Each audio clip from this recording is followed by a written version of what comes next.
Maness has a lifelong record of providing dedicated service to this nation. Having worked his way up from the enlisted ranks to full colonel, he served our country for more than 32 years. He has served as a bomber squadron commander, bomb disposal technician, Joint Chiefs of Staff Operations Officer, assisted the National Security Team with the campaign plan for the global war on terrorism. He authored the first theater nuclear war plan and served as the Vice Commander of America's largest airborne intelligence wing. Colonel Rob Maness is a true American hero.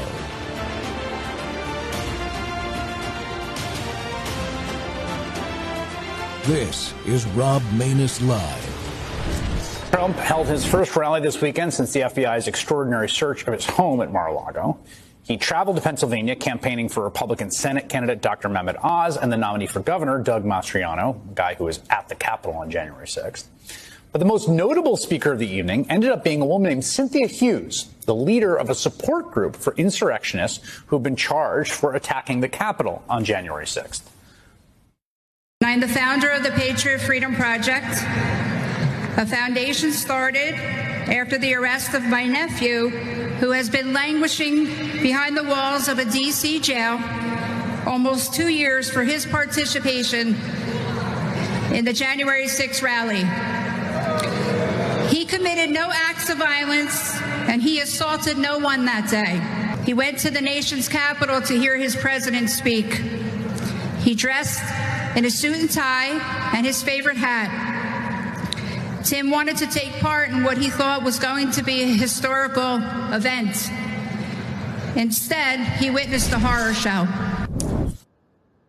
The American government and media's war on the truth. Welcome back to More War Monday. It's good to be back. The Rob Maness Show is live on Worldview Tube and our X Spaces simulcast. Well, these last few days and weeks confirm once again that our government and the corporate media, their lapdogs, is full of liars. They have no honor. They have no ethics. They've lied about the assassination attempt on President Trump, about Joe Biden's health for years, and they continue to lie about the January 6th political prisoners.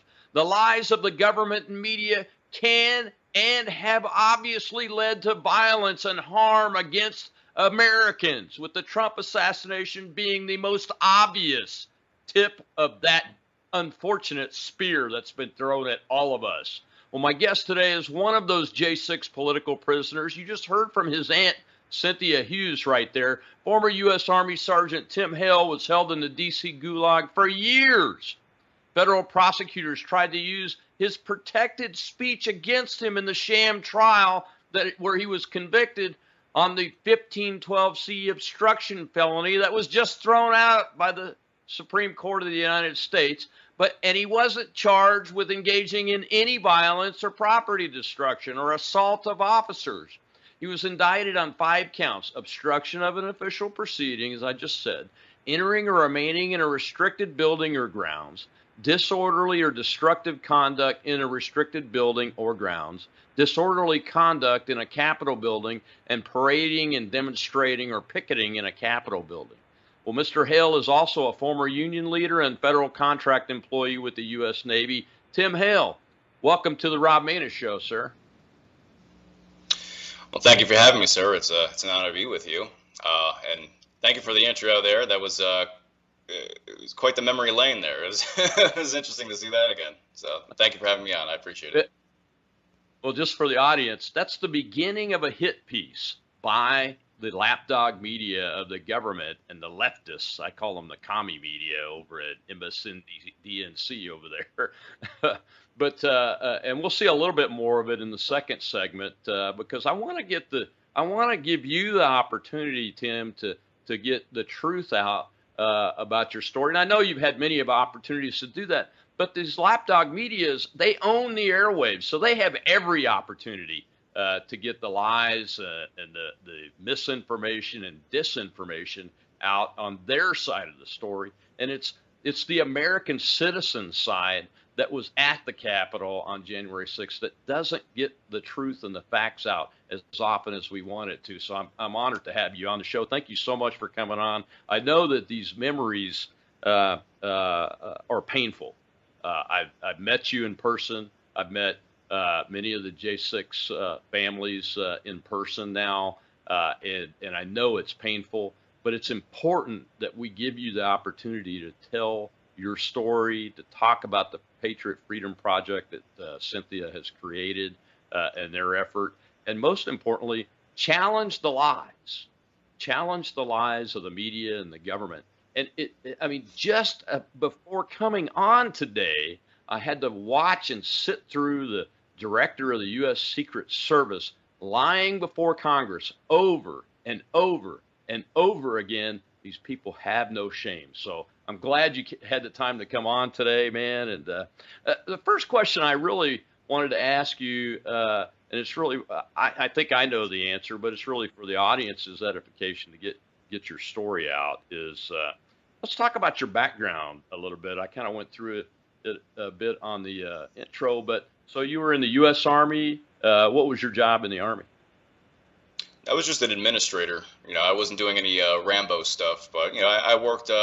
I basically worked at the battalion level. I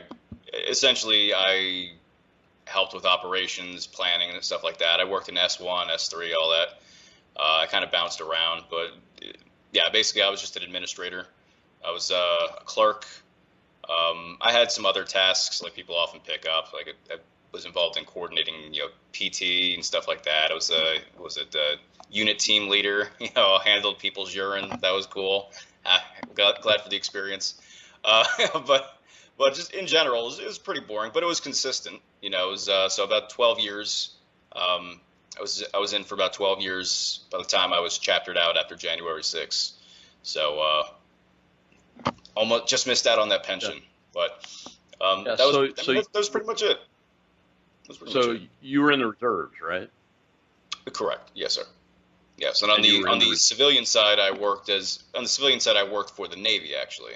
So as you intimated, I was a naval weapons contractor. So there's a Navy base here in New Jersey that actually is responsible for restocking the armaments for all our warships.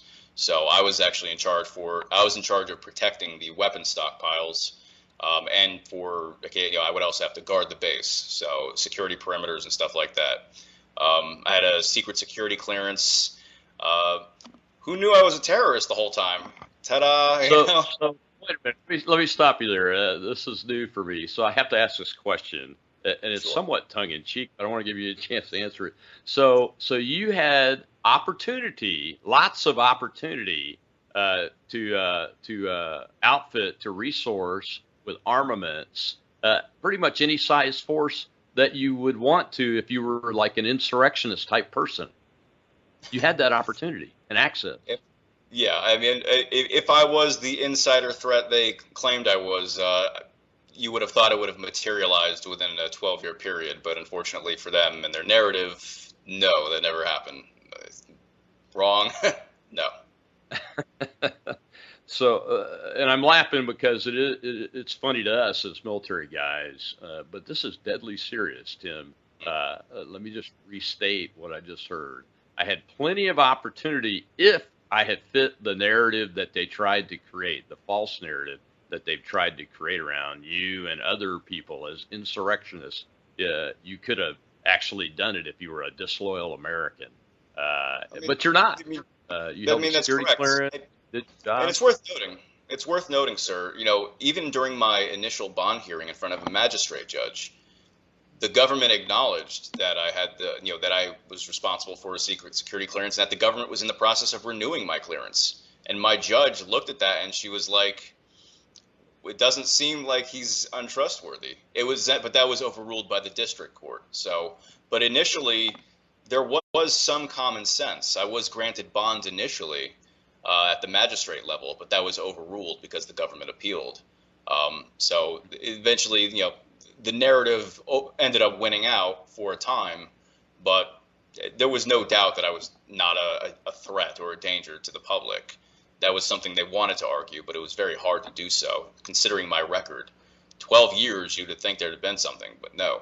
So you're right. Yeah, I had Lieutenant Colonel Larry Brock on the show, a few weeks ago. I don't know if you know him personally or not, but he's another American yes. patriot, U.S. military, A-10 pilot, served in combat, same combat zones that I've served in, and same kind of thing. You know, he's sent to a federal prison. They say he's not an insider threat, but a domestic, basically a terrorist threat, etc. And some of these judges go with it. Unfortunately, it's pitiful. Most of them. Correct. About 1/3. I'd say about 1/3 of the men. Again, not to make everything about what happened in DC's jail, but in that jail in particular, I'd say at least 1/3 of us were veterans. So very disproportionate the demographic they targeted for, I guess political persecution or prosecution. I mean, granted, I think there was a fair cross-section of society in January 6th in general, but in terms of the narratives they tried to build around American citizens, I think they largely did target the people who make the country what it is, the people who make it functional, not just, blue-collar Americans, law enforcement, and, military personnel or veterans. So that was one of the biggest kick in the balls, part of my French, is the people who wore a uniform for their country were the people who got slandered the absolute worst. So, and I wanted to ask you about that. Were the folks in the DC Gulag, were they all in the initial arrest pushes as they started arresting people doing this? What did D'Agostino say? Shock and awe thing. Were most of the folks with you in there part of that initial arrest? I think the first 6 months. I would say a strong majority were from the initial sweep. Yeah, when they were doing the shock and awe campaign, as it was called. The way it worked was that we were held in D.C. Some people, after getting denied their bond at the magistrate level, they rotted in the jail for a bit. Some people got bond after that. They went in front of the district court and they got released. Some people, then they got released with a reconsideration motion after that was denied. And then maybe one person got out with an appeal at the next level. But in general, there were people who filtered in after that. There was a time where it dwindled from like 40 or 50 people all the way down to maybe like 20. And then after I left, it kind of got back up to about 30. So there are people who've gone in there after I've left. But in the beginning, for I'd say about the first 2 years, it was basically the same people in there. They weren't really bothering to restock the fish, so to speak. So how long were you in the DC Gulag? I was in there for probably just under 2 years. No, excuse me. Let me just say I was locked up for approximately 2 years, and then at about the 2-year mark, I ended up going to prison. So I did a year in prison. But actually, I spent about, I'm going to say like 2 or 3 weeks before I went to DC. I was in other jails. Mm-hmm.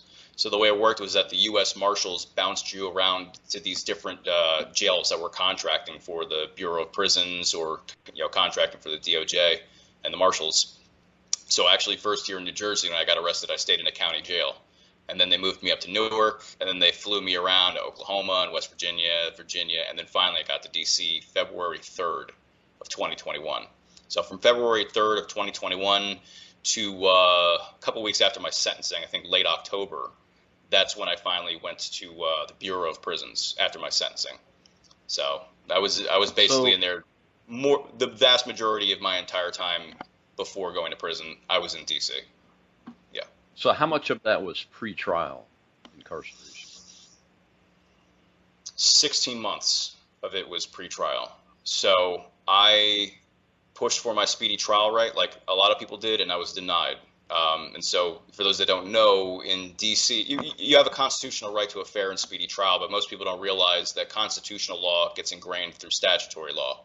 So in D.C. in particular, what the rule is that you can get a speedy trial within about 70 days, except that not really. So what they would do for us is that they would say, well, in the interest of justice, no, we're going to toll your speedy trial clock. So in the 16 months that I was in Washington, D.C.'s jail, 0 of that time actually counted towards my speedy trial. So it took me like demanding for a year and a half before I could finally get a trial. So that would have been in the spring of 2022. I was initially supposed to go to trial actually in November of 21, but that got kicked down the can got kicked down the road for that as well, because they said COVID. Basically, it was like long after COVID's not even really a thing, and even Washington D.C. is not enforcing that. The court basically said that because of COVID concerns, we don't want to have a trial in the court in November of 2021. So that got kicked to 2022. And so they make up excuses and basically toll up the 70 days over years.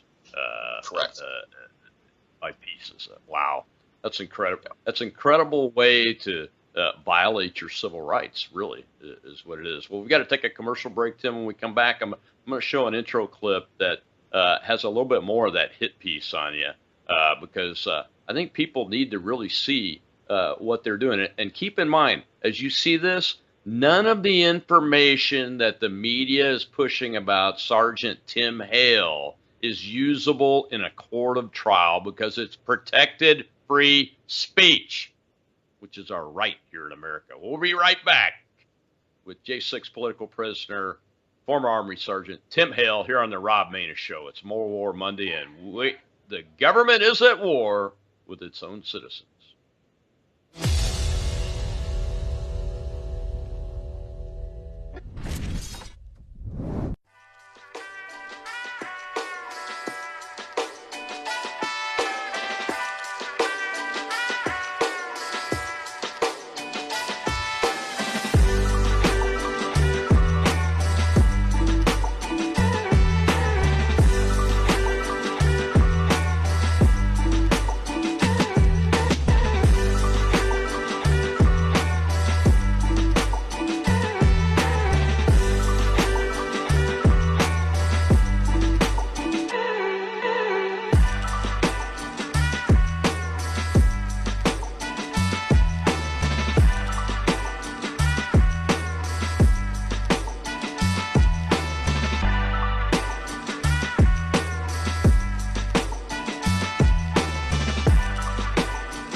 Sounds like a guy who's just there exercising First Amendment rights, kind of swept up in the whole thing. What Cynthia Hughes failed to mention is that the man she calls her nephew is allegedly a Nazi sympathizer. Now, that may seem strong language, but this is a picture of Timothy Hale Cusinelli, proudly sporting a Hitler mustache, in photos revealed by prosecutors in a court filing.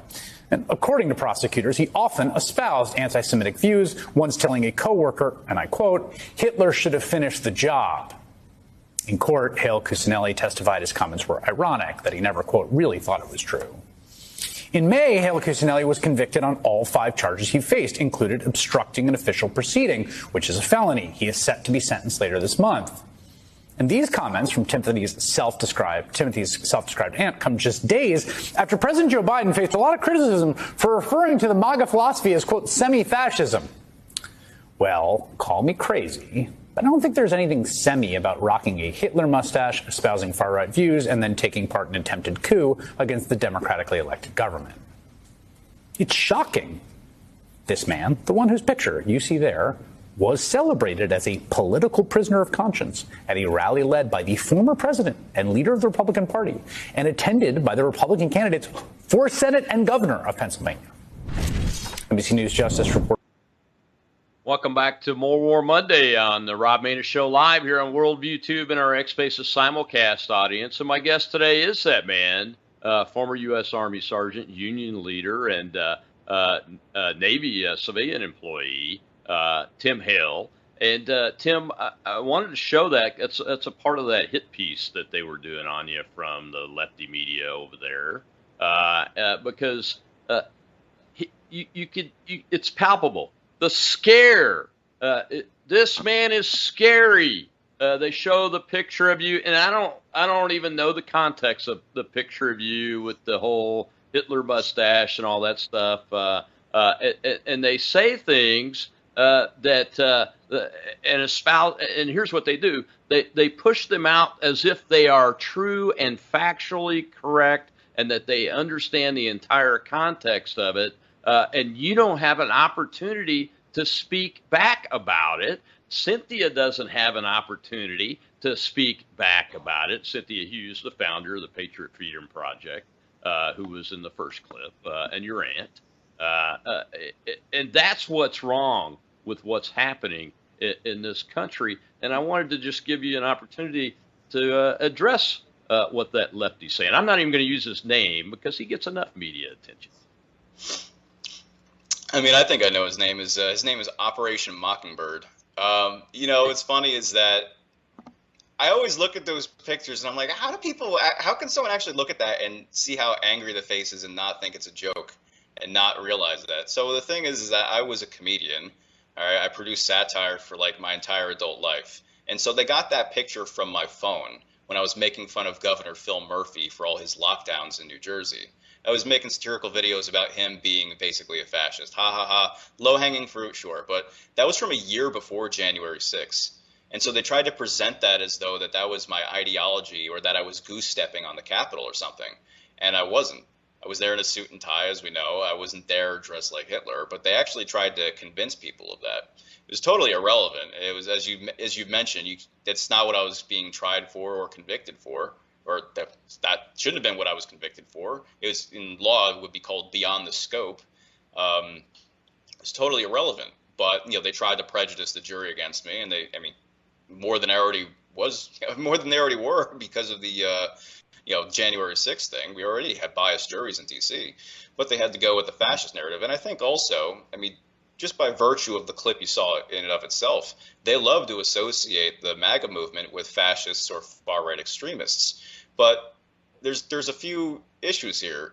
How many neo-Nazis run unions? How many far-right union members are there? I've never even heard of that. Unions used to be considered leftist. I don't particularly hold that view. I think they're just representative of the working man. But I've never heard of far-right unions. That doesn't really make sense to me. None of that narrative actually made any sense, but it was a way to demonize political opposition, and it was a way to delegitimize the grievances of those who were being politically persecuted. If you can say that this other over here, who's languishing in prison, is a degenerate, well, then you don't have to worry about their grievances. But frankly, that's wrong in and of itself. That should be condemned, because the truth is that, if you're a man of principle, especially if you're a conservative, then you don't want to persecute your opposition either. There was a time when, funny enough, it was progressive President Woodrow Wilson who threw the socialist Eugene Debs behind bars for opposition to World War I. It was actually conservative Republican President Harding who pardoned him, who let him out of prison. And so, if you're a man of principle, it should be totally irrelevant. Shouldn't even matter. Even if I was the most, let's say, morally deformed creature in the world, it doesn't mean I deserve to lose 3 years of my life. So even if the narratives were true, and they're not, it still would be totally irrelevant. But, they've done this, unfortunately, not just to me. They did this to the Oath Keepers. They did this to the Proud Boys. You yourself, obviously interviewing other defendants, that the narratives that are spun around us are pretty much, well, not only are they incorrect, but I think a lot of the times they're assembled piecemeal. And so they get an idea in their head. It's very hard for defendants to defend themselves when they're denied access to evidence. If they get a little something to find, if they find a little chink in the armor, then the government just adjusts, as we're seeing now with the 1512 charge, where they're kind of just dragging their feet, trying to think of something 3 years later to recreate their theory of trial. And so it's not real. You're right. I never had the chance to say anything about it. I was locked behind bars, and one of the reasons I think that they denied us bond was so that we couldn't defend ourselves. They put us behind bars, they denied us bail, and we had basically no access to the press. It was years before people actually started to care about J6 defendants. For the beginning, even conservative media were basically repeating the same narratives of the left. It was just, well, yeah, J6 was bad and they deserve the fullest extent of the law, but, let's stop talking about it because, what about Antifa or BLM? It's like, well, yeah, what about Antifa and BLM? But nobody actually wanted to know what really happened that day, and nobody wanted to hear our side of the story, and nobody wanted to challenge the narratives about us. People were just kind of willing to take these narratives. They were just willing to take it on the chin. But no, I've never conceded these arguments, and I never will. Yeah. Question for you. Since the DOJ did try to get this stuff into your trial, were they successful at all in getting things that made you appear to be a fascist or a raging person that wanted to go kill Jews and that kind of stuff into your trial? Well, they certainly tried to. One of the things they were going to do, one of the things they wanted to do was use memes from my phone. And so even the judge was like, no, I don't really see how this helps with anything. And so there was a limit on what exactly they were allowed to introduce. What the court ruled was that the government could use, say, out of context quotes from me to insinuate that I was trying to spark a civil war and a couple other things. So that could play maybe into the mindset of the obstruction, the mens rea, like the guilty mind. But in terms of like the memes, the jokes, or just bad words, they really weren't supposed to, use that stuff. They did it anyway, and they were never held accountable for it. And so even the jury has actually said there's I think it was a CNN article I was reading recently, looking back on the result of the trial. And there were jury members speaking out and basically saying, yeah, that they thought I was a monster. They thought I was an absolute monster. There was no way in hell they were gonna let me off. And it didn't matter that the government totally failed to prove their case about me obstructing anything. They just had to demonize me. It was that simple. And frankly, you could kind of see it coming just from the voir dire hearings when we were selecting the jury, where everybody worked for the United States government, everyone's working for the DOJ, people working for Chuck Schumer's office. So yeah, it was kind of telegraphed very early on what the result was going to be. But yeah, the prosecution tried very hard to get all that in there. And they also, I'll say this as well, I mentioned Mockingbird. This is all a psyop. January 6th was a psyop, but so were the events that followed, the shock and awe campaign, as we already discussed. But even the jail itself, a third of the people I was locked up with turned out to be informants, and so they started planting hit pieces on me. They thought that they could turn me into the creature that they claimed I was. They wanted me to get violent.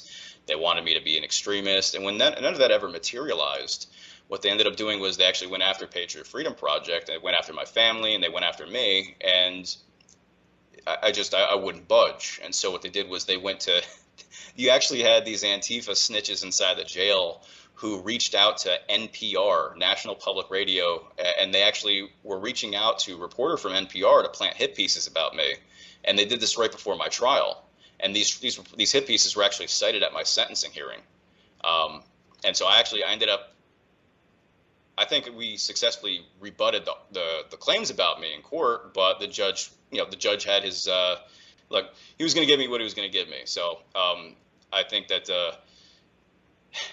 it is what it is. I should have gotten time served at like 21 months. I ended up getting 48 months. I got over twice my sentencing guidelines, and it was because they had a narrative.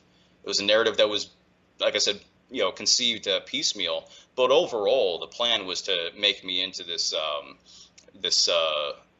I don't know, to have me fall on a sword. And I fell on a sword because, from a legal perspective, I had to do it to fight my case. But I was a sacrificial lamb, so to speak. And that's what it was for several years. For several years, I just had to take it on the chin until I could get out and talk about this.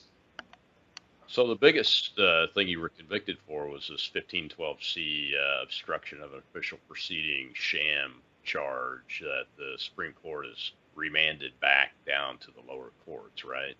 What's the status of that in your case? It seems as though people are still waiting for instruction. I shouldn't say instruction.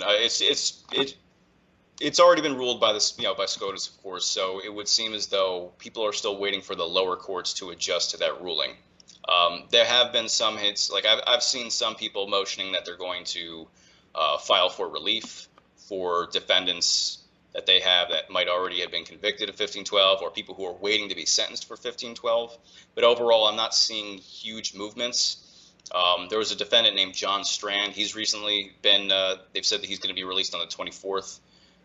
So it seems like it's slowly happening, but I haven't seen major movements yet from the lower courts. I think that in terms of resentencings and stuff like that, it's probably going to be still a little bit longer before that starts happening. But there are murmurs. People are talking about how they're going to go back to court to get this adjudicated.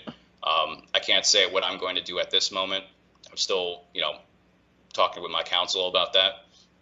But it's done for now. It's done for now. What you are seeing is that it seems as though some prosecutors are like, fine, we won't use it anymore. Some seem to be like, as I mentioned earlier, we're going to reformulate the 1512, because the 1512 charge originally had to do with destroying documents, had to do with tampering with records, following the Enron scandal.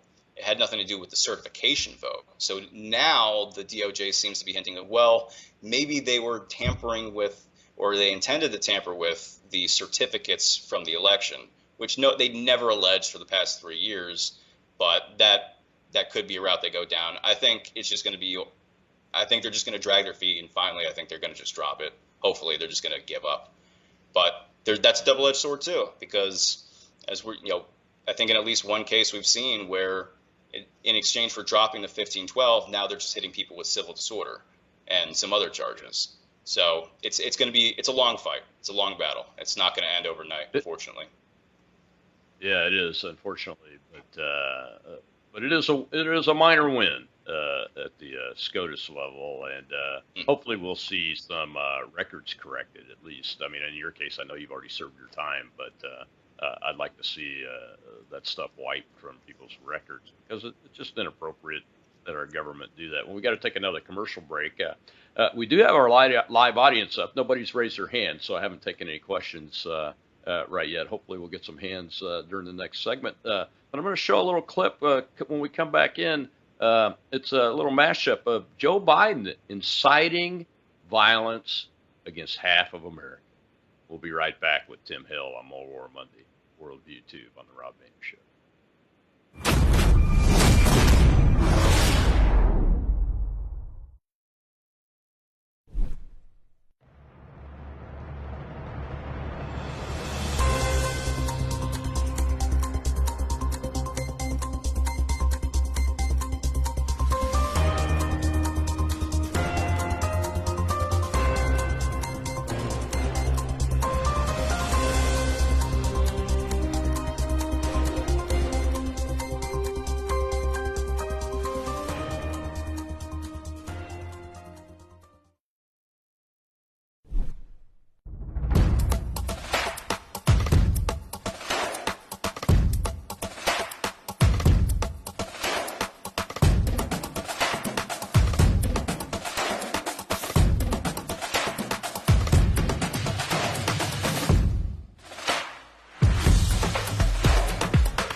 Address to the nation, saying the real threat to democracy comes from MAGA Republicans.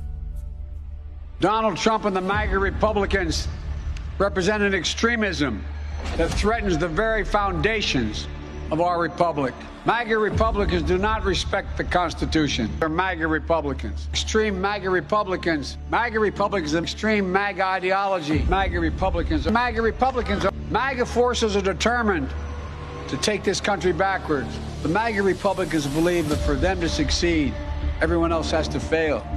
MAGA Republicans look at America and see carnage and darkness and despair.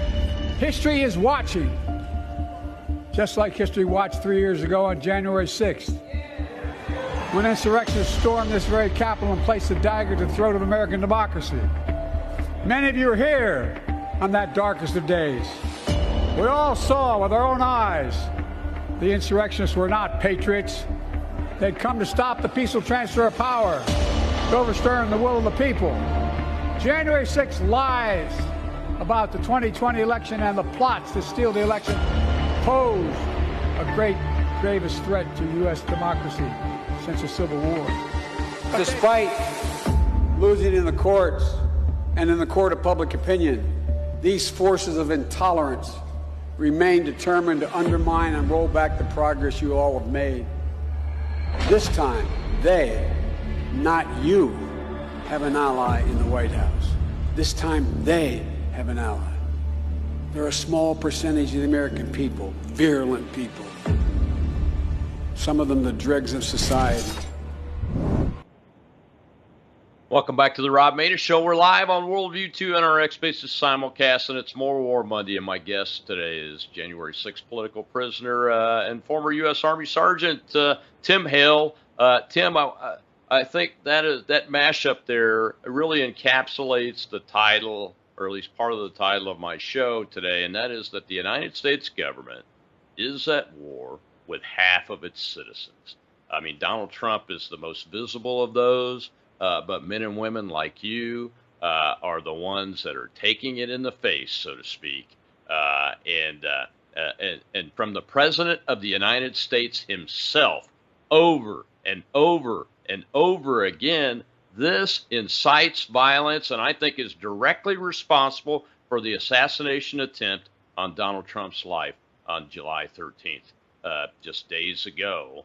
And I wanted to give you an opportunity to address how you feel about that as someone that has been on the receiving end of this really ludicrous approach to our citizens, and really give you a chance to talk about what's happened to you professionally and personally with your family and everything because of, quite frankly, BS, like what Joe Biden spouts every day. I mean, I don't know if he's still alive or not, to be honest with you, based on the events of the last 24 hours.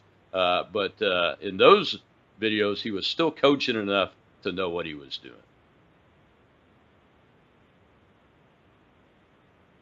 Threat to our system is denying people due process. And I think stealing elections and locking people in solitary confinement, denying them religious services, denying access to their families, denying access to lawyers, denying access to evidence. Something tells me MAGA Republicans are not a threat to democracy. It might be somebody else. In terms of democracy, it's always an ironic observation that the Democrats rig their own primaries. I don't know about that. I'm not sure MAGA Republicans are a danger to society. I mean, MAGA. Look, after January 6th, I lost my uniform, I lost my career, I lost my home, and of course I lost my reputation, I lost my freedom. And one observation I make as a history major very frequently is that true leadership means sometimes showing leniency. It means showing lenity to the dissidents.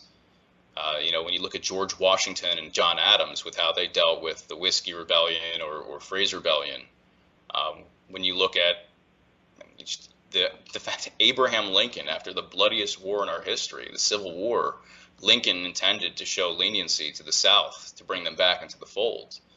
As I had already mentioned with Harding, for letting a dissident socialist out from behind bars, ideological opposite. The pendulum always swings back in the other direction. And so it's important in this country for us to recognize that our principles are supposed to be, intended to govern all of us. Otherwise, they don't work at all. And so, I'll be perfectly frank. I would not be surprised after failing to assassinate the president. I wouldn't be surprised if their next move is to try to incite some sort of basically, I wouldn't be surprised if they try to incite another January 6th right before the election. I wouldn't be surprised about that. I know federal informants from January 6th who are trying to get people to enlist in a militia called Napalm. And I wouldn't be surprised if they tried to use that like the Wolverine Watchman scam, where they entrapped those poor dudes in Michigan, with the Michigan kidnapping plot for the governor there, where 2/3 of those people were federal informants. I wouldn't be surprised if there's some psyop that they try to put out there to sway the public right before the election. All this rhetoric is just that. It's rhetoric. And I think I would hope that after all this, an assassination attempt, the horrible debates, the 3 years of the country burning, not from Antifa or BLM this time, but burning because of poor administration, and then a stolen election last time, and then all the years of the country burning from the actual radicals in the streets. I would hope people have woken up by now, but you can never be too sure, and you can never underestimate the machinations of those who want to hold on to the levers of power. I mean, the man is despicable. I do feel bad for him sometimes. Like, why is his wife letting him, continue to do this? I mean, but at the end of the day, it's despicable. He has ruined not just my life. He's ruined thousands of lives after January 6th. He has destroyed the country. It's hard to feel too much pity for him. And so, no, the real threat to democracy, or really it's a republic, is this administration and the people who are really pulling the levers. I mean, this guy's not really in charge. I don't think anybody's ever actually even believed that. We all knew that from the beginning. The guy's just he was like, "You're leaving." "No, I'm not." "Yeah, you are." "Oh." I mean, so whoever they try to put in next, whether it's Kamala or whoever, these people are the real threat to democracy. Again, it's a Democratic Party, and they don't even have real Democratic primaries. So I think they're the real threat to democracy. A lot of our friends are actually saying it out loud that we're witnessing a coup in the Democrat Party against their nominee, who's been voted on by over 14 million voters. We're watching it happen before our very eyes, and they have no shame. They have no shame, and I'm not so sure. I'm not so sure that that's his real signature on the letter. The letter's not from the White House. It's not even from the campaign, and it looks nothing like any signature. I've never seen him underline a signature.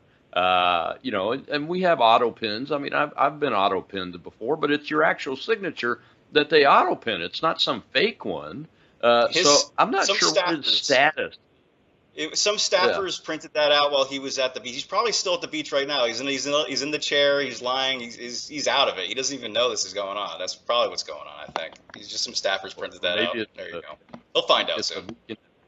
Maybe it's a weekend at Bernie's style beach day. I'm not sure. Well, we do have some hands in the audience, Tim. I knew we'd get some because this audience is very interested in y'all's stories, because it's the story now of America. And I do blame Joe Biden because he allowed this to happen, and he has destroyed free speech in America. Half of Americans are chilled to demonstrate, to speak freely, to think freely, in some cases even talk to their families about it. All right, let's go over to the Spaces host, Shell. I see some hands up over there, Shell. Questions for Tim? Yes, we have anti-commie, sir. I like it. Hi. I just wanted to know, is anyone going to file a class action suit against our government for what they did to the J6ers, politically prosecuting them, or no? So, again, I'm by no means a lawyer, and I don't know every possible avenue to go down, but this is kind of the feeling I get. Anyone is free to correct me if they have more insight. We saw recently there was the issue of, say, executive privilege in terms of, or immunity in terms of, what presidents can be held liable for. But in general, it's very hard to, say, prosecute, or I should say, it's very hard to go after people who hold office or positions of authority. People who operate under color of law usually have some kind of immunity. Like prosecutors usually have qualified immunity, I believe. I believe judges have absolute immunity. And so it's really hard to determine how you would go about doing that. I don't know if you would sue the entire DOJ. I've seen in some of my case law, there are instances where the government would have to actually consent to being sued. I'm not saying that's necessarily the case, but what I think more than likely is that we're just going to have to wait for the administration to change, and that's probably where we're going to get the most relief. So when the DOJ is under new management, I think that more than likely is when we're going to see compensation if people are seeking compensation, rulings of or admissions of fault. I'm not entirely I'm not entirely positive about that. There have been murmurs in the January 6th world about lawsuits against the DC jail, lawsuits against this, lawsuits, people, having members of the government served at their house so that they can post clips on the Gateway Pundit or whatever, just stuff like that. Like people have been saying stuff like that for years. I'm not sure what's going to come out of that or come of that. I don't have a crystal ball on that, to be perfectly frank. I think the best bet is to just wait for the administration to change. And I think that's when we're going to have actual allies in the, in the administration who can actually make us all whole again. But otherwise, anything that gets filed now anyway, I still think it's going to take forever. So I think by the time the administration changes, you'll probably be in the same exact position, frankly. That's what I would think. That's a great question. I think you're right, unfortunately, Tim. But you mentioned something early in the show before I go to a break. I just want to highlight that, and that is that we are men and women of principle on our side. We actually believe in the principles of the Declaration of Independence and the Constitution. And there are calls for retribution and mutual assured destruction to go back at these folks. And we will go back at these folks, but we'll do it within the confines of the law so that they are not deprived of their due process and civil rights. That's what I'm calling for. And I hope we do it to the maximum extent possible once we get an administration change. And I agree with you on that. We'll be right back with Tim Hale on More War Monday, Worldview Tube, and X Spaces Simulcast. We have more questions from the audience, and we'll hear from the boss himself about the Patriot Freedom Project when we come back.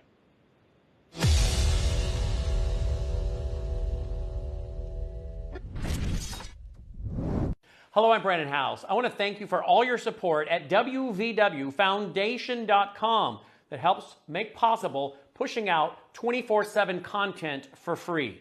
Without your support, we'd have to put it all behind a paywall. But thanks to you and your support through our foundation, we're able to push it out for free as a broadcast service and broadcast ministry of WVW Foundation.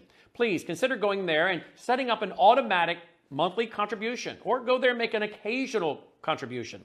If you prefer to support us through the mail, you'll find our mailing address there at wvwfoundation.com. You can also call and make your contribution over the phone by calling 901-825-0652. That's 901-825-0652. Again, all these details are available at wvwfoundation.com. Thank you for your support as we try to help people around the world understand the times through the lens of a Christian worldview.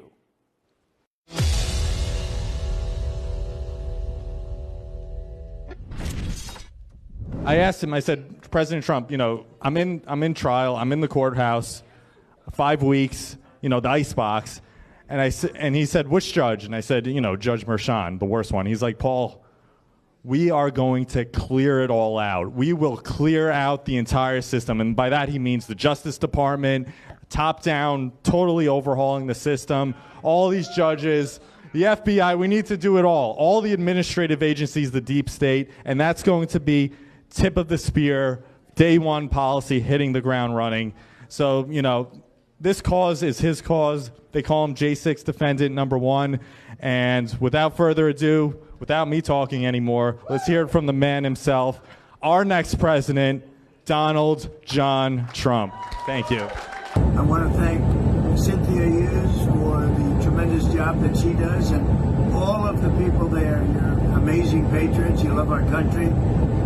People have been treated very, very badly. It's very sad what's happened. You look at what happens to the other side, and you know what that is? Nothing. And they look to the right. They never look to the left. They can't see left. But I just want to tell you that we're with you, and our hearts are with you. Our soul is with you, and those people that have been treated so unfairly, so badly. And we will somehow and hopefully in the very near future rectify it. We have a very big election coming up, and we have to win that election to bring fairness back to our country. We have a lot of corrupt situations going on, as you know, very unfair and corrupt. So have a great evening, have a great time at Bedminster. Enjoy yourselves a lot, and please tell everybody that we are with you, and it's going to work out. Thank you.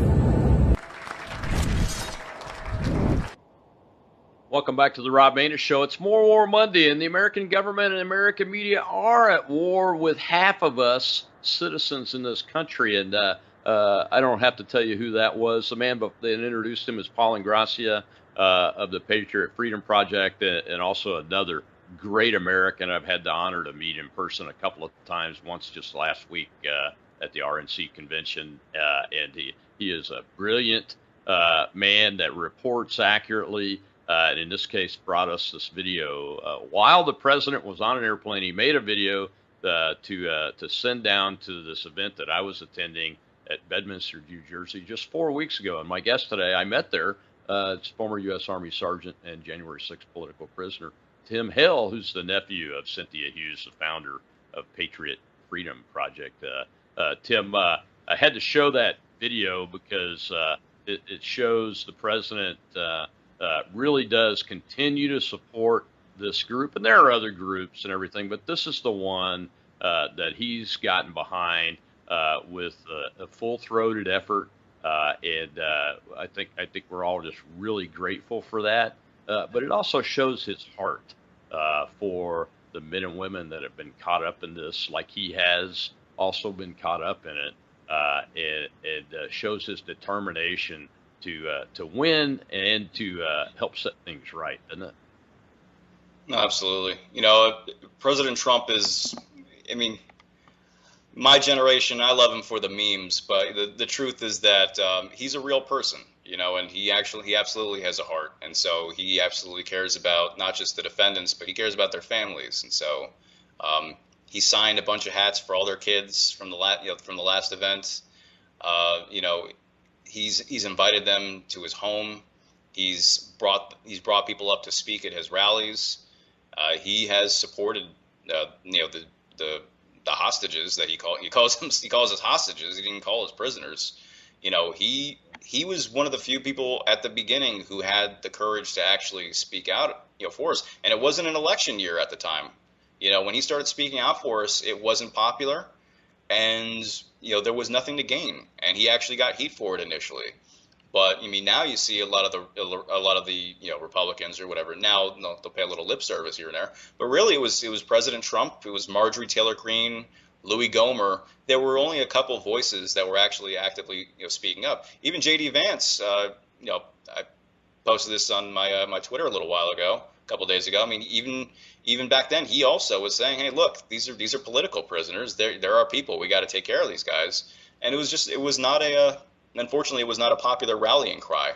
But yeah, President Trump has he stood by us. He stood by us. And you know, of course, that hit piece that was cited at the beginning of all this, it was an attempt to shame him away from it.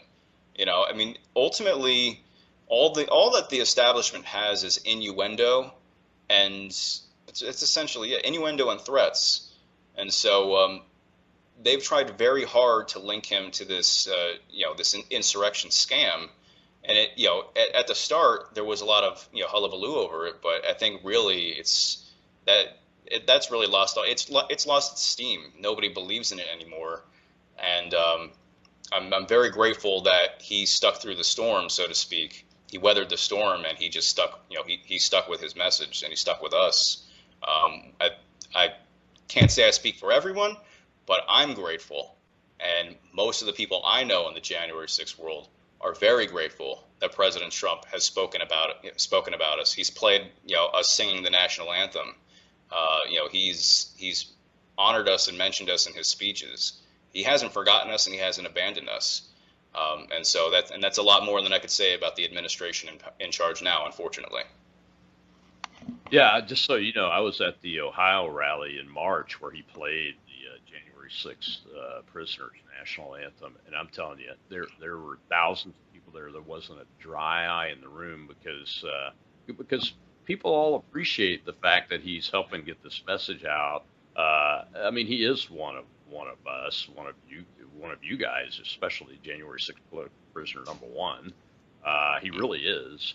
But without his voice, I mean, we've all got voices. I've been talking about the political persecutions, lack of due process since the very beginning on this. When I first started seeing the arrests and everything, I was actually covering the Whitmer trial. I found Julie Kelly's coverage of it and interviewed her a couple of times about that before this all happened. So I was able to see what happened. But without President Trump's megaphone and voice, the ship wouldn't be turning in opposition to this false insurrection narrative. So I'm also personally very grateful because it helps the country.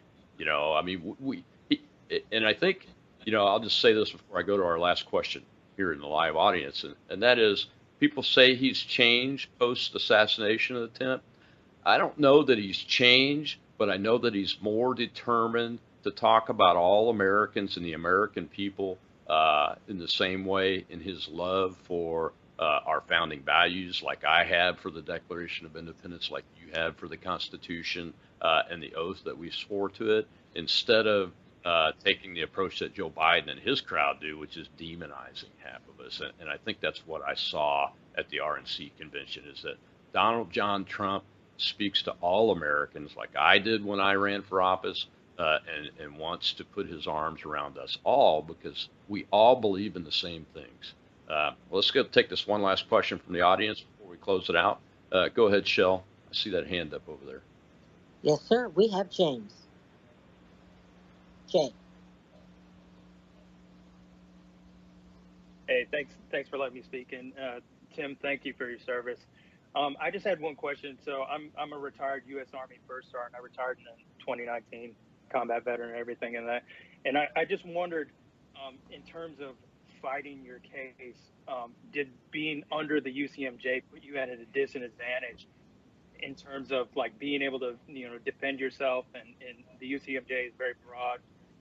For those, you know, non-veterans in the room or whatever, it's UCMJ covers all military personnel. But like, I wondered if that put you at a disadvantage as in terms of the other people that were, you know, defending themselves or trying to, you know,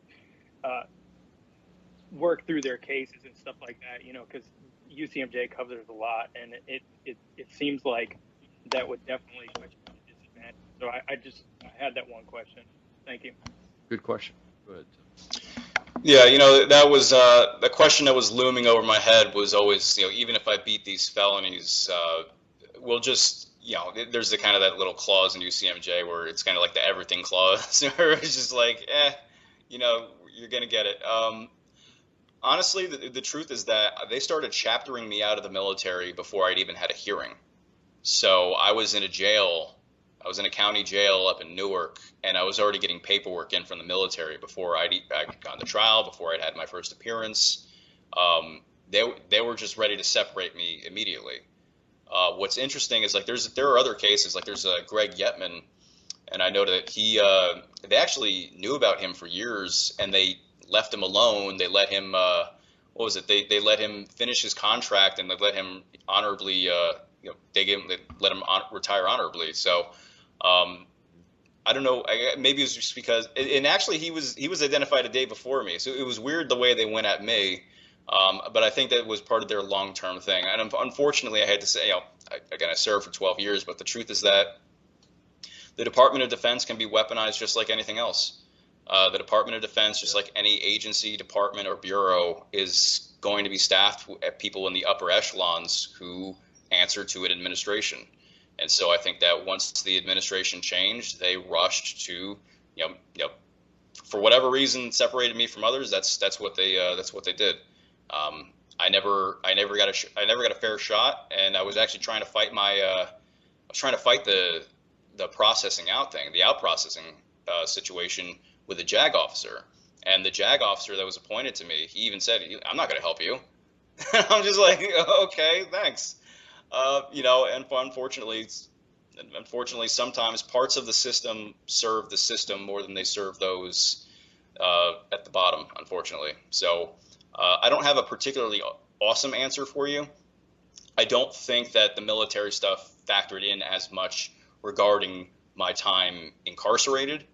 I mean, that could be a thought, that could be an underlying thing, like, well, he's got access to clearances, he's got access to the truth is that the military railroaded me very quickly, and the government took its time railroading me.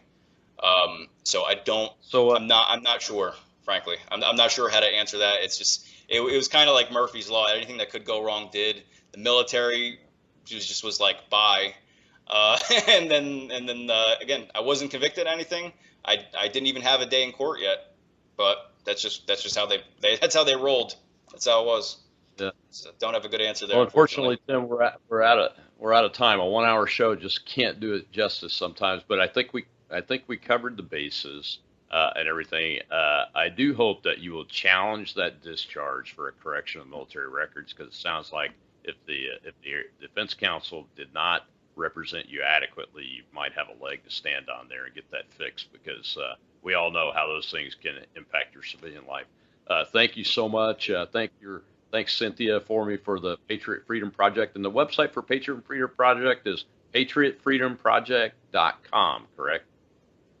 It is patriotfreedomproject.com. Yes. If you want to learn more, please go to that website or watch their documentary, Due Process Denied. Anything you could give to help the families would be appreciated. There are a lot of men who are still rotting behind bars, and the government keeps bragging they're going to charge 1,000 more before this next election. They're not giving up. And and if you can't give anything, please just keep these people in your prayers, and don't forget, like, this. Please go out and vote. Also, please go out and vote, because this might be the last shot at America. So, thank you very much for having me on, Colonel. I appreciate it. Oh, you bet, Tim. We'll have you back someday in the future. I want to get you back after Donald Trump wins, and then we can have a really wild and woolly conversation to see how things are going. Well, tomorrow is Training Tuesday, folks, and I'll have Brandon Muir, who's a congressional candidate from the swing state of Michigan, on. I met him a few months ago up in Detroit at Charlie Kirk's Turning Point USA People's Convention. It should be interesting. Everybody ought to tune in to see what's happening at the federal election level in Michigan, because Michigan is one of those critical swing states. I'll see you tomorrow right here on the Rob Maness Show on World YouTube and our X Spaces simulcast.